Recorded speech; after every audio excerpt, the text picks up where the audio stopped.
Good afternoon mga kabeng-beng sa mapagpalang araw po sa ating lahat. So yan, matatapos na lang yung araw pero ito may humabol pa. Big shoutout ka sa ating kabeng-beng from Davao del Sur na si Sir Juanito Bunton. Ayan po sir.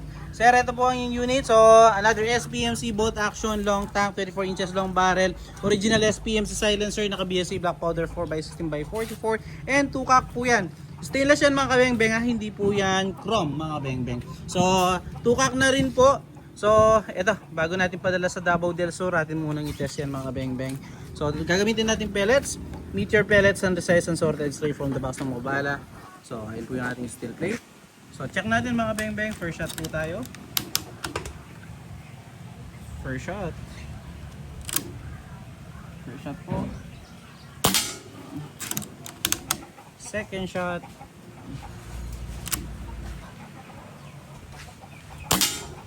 Third shot, ganda tumama sir. Pangatlo. Pang-apat.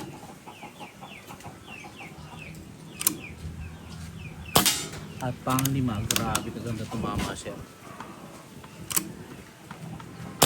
So 5 shots, pellets to pellets. Nakita nyo naman po kaliit yung groupings. Wala tayong naging flyer.